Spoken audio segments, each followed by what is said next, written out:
8 million pounds. Per day. It creates a pit in your stomach just hearing it, doesn't it? It really does. I mean, you wake up and another 8 million pounds is just gone. And to be clear, that number 8 million a day is the estimated cost when Jaguar Land Rover got hit by a massive cyber incident. Just bleeding cash. Welcome back to the deep dive. Today, we're going past the firewall. We always talk about cybersecurity as, keeping the bad guys out. The whole Mission Impossible angle. Exactly. But what happens the minute after they're already in? We're talking about incident response. Which is where the real drama is. Because the second they're in, it stops being a tech problem. It'll become a business survival problem. And our guide through this chaos is an interview with Antonio Sanz. He's a lead at S2 Grupo, over 25 years in this field. He's the real deal. Forensics, incident response. He's the guy they call when the building is already on fire. And he strips away all the Hollywood glamour. He talks about the gritty reality of trying to reboot a factory while the board is screaming about revenue. So let's go back to that Jaguar Land Rover case, that 8 million pound figure. Sanz points out that the UK's monitoring center called this a Category 3 incident. Which sounds serious. What does that actually mean? Well, for context, a Category 5 is basically the end of the world. Like London has fallen. Pretty much. The country is collapsing. So Category 3, that's a national level crisis. This isn't just the email is slow. Right. And Sanz has this fascinating hypothesis about why it was so expensive. He thinks it went beyond IT. He thinks it hit the OT. The OT, operational technology. And that distinction, that's everything. Okay, so let's break that down for everyone. IT versus OT. Right. So IT is your office, it's information technology, your emails, your spreadsheets, your customer database. The stuff we all use every day. If it goes down, it's a huge pain. It's a huge pain, but you can, reinstall Windows, you can spin up a new server. It's data. It's soft infrastructure. Exactly. OT is the hard stuff. It's the factory floor. The physical world. The robotic arm welding a car door. The centrifuge in a chemical plant. It's stuff that moves. And this is where Sanz paints this absolute nightmare scenario. We assume a robot building a luxury car must be running on state-of-the-art tech. The hardware is. The robot arm is a marvel, but the brain, the little computer controlling it, that's where the problem is. This is the Windows XP problem, right? Yeah. Which sounds like a joke. It is definitely not a joke. You buy an industrial machine, you expect it to last for 20, maybe 30 years. Okay. But the computer that came with it was made 20 years ago. So it might literally be running Windows XP. Or some old system from a company that doesn't even exist anymore. So you have this multi-million-pound machine running on an operating system that Microsoft stopped supporting ages ago. Precisely. And here's the trap. Ransomware gets in. It doesn't break the robot. It just encrypts that Windows XP box. Okay, so why can't you just wipe it? Install Windows 11 and get back to work? Drivers. The drivers. The specific little piece of software that tells Windows how to talk to the robot's elbow. It was only ever written for Windows XP. It doesn't exist for Windows 11. And the company that wrote it is gone, bankrupt in 2012. So you can't upgrade the brain without bricking the body. So if that controller gets encrypted, the robot is just a paperweight. A 10-ton paperweight, yes. Unless you have a perfect bit-for-bit backup of that ancient system. And that is how you get to 8 million pounds a day. You are not fixing computers. You are rebuilding a factory from scratch. That's horrifying.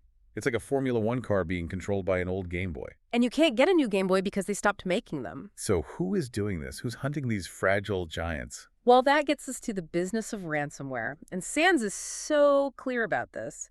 It is a business. It's not personal. It's opportunistic. He used a phrase that stuck with me. He called them service providers. The customer service irony, right? It's so twisted. But from their point of view, they're providing a service. They're showing you all your security holes. We successfully destroyed your entire company. You're welcome. Please rate your experience on a scale of 1 to 5 stars. But the logic is cold and economic. The more pain we cause, the more likely you are to pay. And they keep iterating. This isn't the same stuff from 10 years ago. Oh, absolutely not. They have R&D. It's evolved in generations. Gen 1 was simple. I locked your files. Pay me. Yep, simple. But then companies got smart about backups. They'd just restore and ignore the ransom. Right. So Gen 2 is double extortion. I locked your files and I stole them. If you don't pay, I'm publishing your secrets. Nasty. So even if you restore, your reputation is shot. Then came Gen 3. This is where it gets really serious.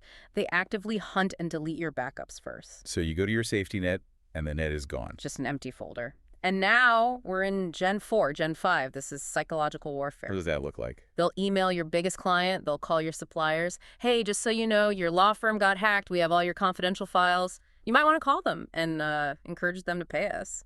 That's ruthless. It's putting the victim in a vice. Total external pressure. Now the CEO has their biggest customer screaming down the phone at them. Groups like Scattered Spider, they love this tactic. It makes you wonder, is anyone safe? Well, not everyone is equally vulnerable. This is where Sanz brings in his 1990 theory. I like this. It's a simple way to look at the landscape. Okay, so you have the 1%. These are the fortresses. The big banks, defense contractors. People with infinite budgets. Their goal is zero risk. Very, very hard to hit. And the 9%. The smart realists.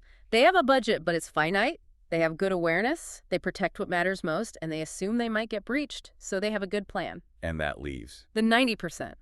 The danger zone. Who is in the 90%? Because I feel like a lot of people listening might think, well, I'm not a bank. And that's the mistake. The 90% includes companies with tens of millions in revenue. Big industrial companies, logistics, manufacturing. Why are they so vulnerable if they're making money? It's the culture. Imagine a company with 2,000 employees, but maybe only 100 of them are in the office. The rest are on the factory floor. So their IT department is tiny. It's two people named Dave and Steve who are just trying to keep the printers working. Their security is an old antivirus and a firewall. And this is the killer. No MFA. No multi-factor authentication. In this day and age. It sounds crazy to us, but for them it's friction. I don't want to type a code from my phone, so they turn it off. It's leaving the front door unlocked. And this is where the human mistakes come in. The hack isn't always some genius coder. It's almost always a person. Sanz gives two perfect examples. The first is the Netflix problem. Password reuse. Right. An employee uses password 123 for their corporate login. They also use it for Netflix and their pizza app and everything else. So one of those less secure sites gets breached. The hackers get the list. They try that email and password on the corporate network. No MFA. And they just walk right in. Walk right in. No hacking required. And the second example. This one is my favorite. The Hello Kitty incident. Okay, set the scene. You've got an employee working from home, maybe on their personal laptop, or worse, the work laptop the whole family uses. Rule number 1, broken. Big time. So the employee's kid wants to play, say, Candy Crush, but doesn't want to pay. They Google free Candy Crush download. The most dangerous search query on the internet. Pretty much. They download the cracked game. And hidden inside that installer is an info stealer. Just sitting there, waiting. Yep. The kid plays the game, it all seems fine. Then the next morning, the parent logs into the corporate VPN from that same computer. And the trap springs. The malware grabs the login credentials, sends them off to a server somewhere, and now the hackers have a legitimate way into the network. All because of a pirated game? Because the company was in the 90%. They had no policy, no endpoint protection. They were relying on luck. So the luck runs out, the screen goes black, the ransom note appears. What happens in that room? Sanz says the IR team arrives like paramedics. I think that's the perfect analogy. The first job isn't technical. That's psychological. It's panic. The executives are freaking out. The IR team just has to walk in and say, okay, everyone breathe. We're here. We have a process for this. Then the money conversation happens. The magic budget. This is the most painful irony. 2 months ago, the IT manager asks the CFO for $50,000 for better backups. And the CFO says, no. We don't have the budget. Too expensive. Fast forward to the day of the hack, the company is losing millions an hour. The IR lead says, we need $200,000 for emergency hardware right now. And the CEO just says, here's a blank check, just fix it. The money was always there. It was a priority problem, not a resource problem. Let's talk about those backups. You mentioned immutable backups. Why is that the gold standard? Right, so we talked about Gen 3 ransomware deleting backups. Most companies have what you could call 20th century backups. They're designed for accidents. Exactly. A power surge, a flood, an intern deleting the wrong database. The problem is an admin can delete them. And the hackers steal the admin password. So they just wipe the safety net. An immutable backup is different. It's like writing in concrete. Once the data is written, it is locked. You can't change it. You can't delete it, not for 30 days or whatever your policy is. Not even if you're the super admin with God mode access. The system itself just says no. So even if they burn everything else to the ground, that copy is sitting there, safe, untouchable. It's the only real guarantee. Sanz also mentioned journaling. What's that? That's a bit more advanced. Think of it like a DVR for your data. A normal backup is a snapshot from midnight.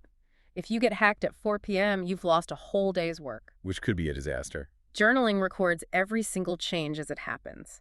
So if the ransomware kicks off at 3:00 a.m., You can just rewind. you tell the system, roll everything back to 2:59 a.m., you lose 1 minute of data, not 16 hours. But again, it's an investment they have to make beforehand. It ties into that forensic readiness idea. I love his quote.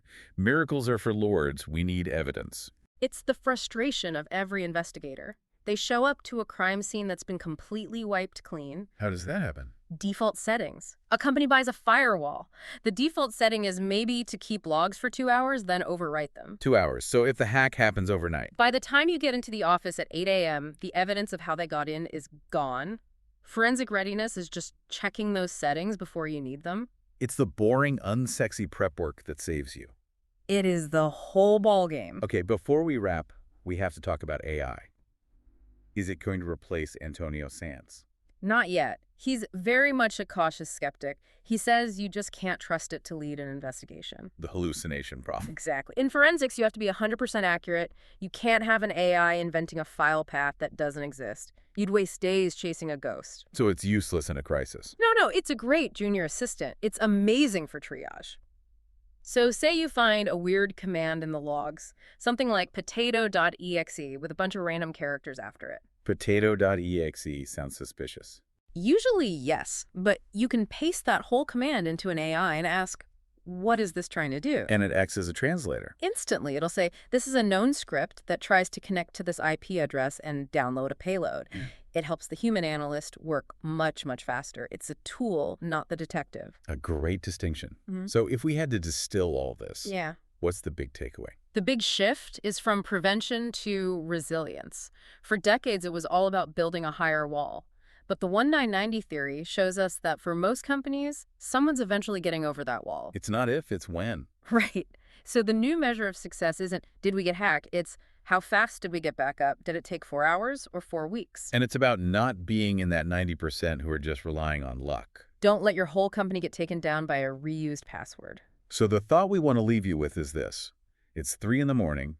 Your phone rings. It's the worst call you can imagine. Ransomware. The nightmare scenario. In that moment, do you have a 20th century backup that's being deleted right now? Or do you have an immutable 21st century safety net that you know will survive the fire? And maybe more importantly, do you know what pirated games are being installed on the laptops connecting to your network? Because the best firewall in the world can't stop a person from just opening the door. Check your readiness. Don't wait for the call. Miracles are for lords. You need logs. Well said. Thanks for joining us on this deep dive. See you next time.